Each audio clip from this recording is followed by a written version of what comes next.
اولیاء اللہ کی بات ہم کر رہے ہیں یہاں پر بیٹھ کر، تو یہ جو صاحب باہر سے امپورٹ کیے گئے، یہ دراصل جس مشن پر ہیں وہ اولیاء اللہ کی نفی کر دی ہے۔ حضور کے نواسوں کی نفی تو ہے ہی ہے، لیکن ساتھ ساتھ اولیاء اللہ کی بھی نفی ہے۔ وہ کہتے ہیں کہ آپ لوگ عقیدہ توحید سے ہٹ چکے ہیں، جب آپ کسی کی ولایت کا اقرار کرتے ہیں تو آپ اس کو اللہ کا شریک ٹھہراتے ہیں، تو لہٰذا وہ اولیاء اللہ کی طرف نہیں جاتے، اور وہ یہ سمجھتے ہیں کہ اگر اس دین میں کہیں بھی کوئی بگاڑ آیا تو وہ ان صوفیاء کی وجہ سے آیا، اللہ کے ان ولیوں کی وجہ سے آیا، یہ ان کا ایک کلیم ہے۔ تو جب کہتے ہیں نا کہ آپ اللہ کے ان مقبول بندوں کے خلاف برسر پیکار ہوتے ہیں تو پھر اللہ کی ذات آپ کو منہ کے بل گراتی ہے، ایسا ہی ہوتا ہے۔ تو قدرتی ایسا ہوا کہ جب وہ صاحب اس پاکستان کا حصہ بن چکے تو وہ ایک پروگرام میں بیٹھے تھے، تو حضور علیہ السلام نے نا آپ کی ایک حدیث مبارکہ ہے، آپ نے کسی کو ایک نصیحت لگائی، آپ نے کہا کہ تو دیر تک خاموش بیٹھا کر، تنہائی میں رہا کر، خلوت میں رہا کر، یہ تجھے رب سے جوڑے گی۔ تو آپ نے دیکھا ہوگا جب آپ دیر تک خاموشی اختیار کرتے ہیں تو آپ کسی نہ کسی طریقے سے اللہ سے گفتگو کرنے کی کوشش کرتے ہیں، اے میرے مالک، اے میرے خالق، ایسے کر رہے ہیں، یہی بات ہوتی ہے۔ تو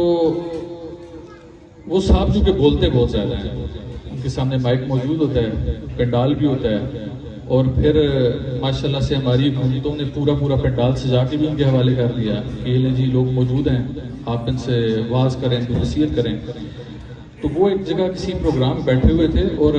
مزے کی بات دیکھیں کہ ایک فیمیل اینکر کے سامنے بیٹھے ہیں، ان کی ایک عورت تھی، اور اس کو وہ انٹرویو دے رہے ہیں، اور ساتھ ہی کہتے ہیں کہ اگر کوئی شخص، یہ بڑے غور سے بات سنیے گا، میں یہاں پر آپ کو ولی اللہ کا اصل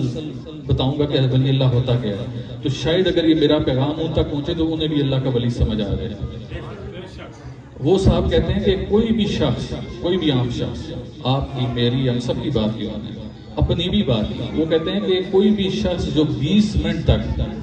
کسی فیمیل اینکر یا کسی عورت کو دیکھتا رہے اور اس کے جسم میں کوئی حرکت نہ ہو اور اس کا ذہن غلط طرف مائل نہ ہو،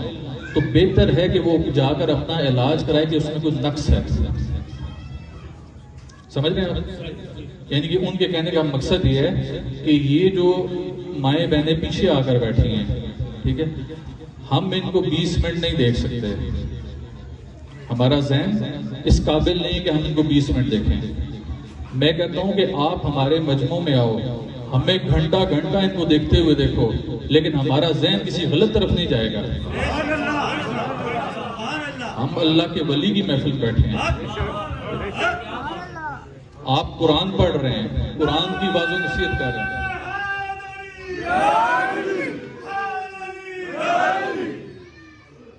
آپ قرآن کریم پڑھ رہے ہیں، واضح و نصیحت قرآن کریم میں سے کر رہے ہیں، آپ نمازی بھی ہیں، آپ تہجد بھی پڑھ رہے ہیں، آپ اللہ کی وحدانیت کا پرچار بھی کر رہے ہیں، لیکن ذہن آپ کا اتنا گندا ہے کہ آپ کسی فیمیل اینکر کے سامنے 20 منٹ نہیں بیٹھ سکتے۔ اس کی آپ کی اس نماز کا کیا فائدہ جو آپ میں حیا نہیں لا سکی؟ نماز تو برائی کے کام سے روکتی ہے، تو اگر جس شخص کی نماز اس کو اس قابل نہ بنا سکی کہ وہ کسی خاتون کے سامنے 20 منٹ بیٹھ جائے، تو سوچیں گے اس کی نماز کا کیا عالم ہوگا، اس کی عالمیت کا کیا عالم ہوگا۔ تو میں نے کہا یہاں پر آپ آئیں، ہم آپ کو بتاتے ہیں کہ اللہ کا ولی کون ہوتا ہے۔ آپ کی نظر میں جو شخص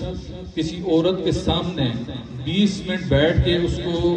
دیکھتا رہے اور اس کی ذہنیت گندی طرف نہ جائے، وہ آپ کی نظر میں قابل علاج ہو سکتا ہے، لیکن ہماری نظر میں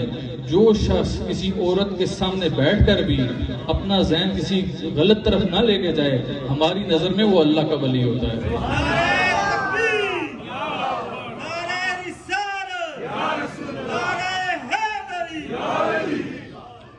اس کے سامنے جو عورت بیٹھی ہے وہ عورت اپنی جگہ بیٹھی ہے، شیطان کسی وقت بھی آ سکتا ہے، لیکن اسے خدا کا خوف بھی موجود ہے۔ تو کسی نے صاحب علم سے پوچھا کہ اللہ کے ولی کی نشانی کیا ہوتی ہے، تو انہوں نے کہا کہ جو چاہے وہ خلوت میں ہو یا جلوت میں ہو، خدا کا خوف اس کے ساتھ رہتا ہے۔ اب ہم تمہارا قرآن پڑھنا دیکھیں، تمہاری واعظ و نصیحت دیکھیں،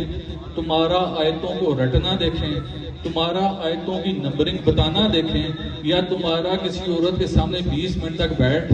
نہ سکنے کا معاملہ دیکھیں، تو تمہیں اللہ کا ولی اسی لیے سمجھ نہیں آ رہا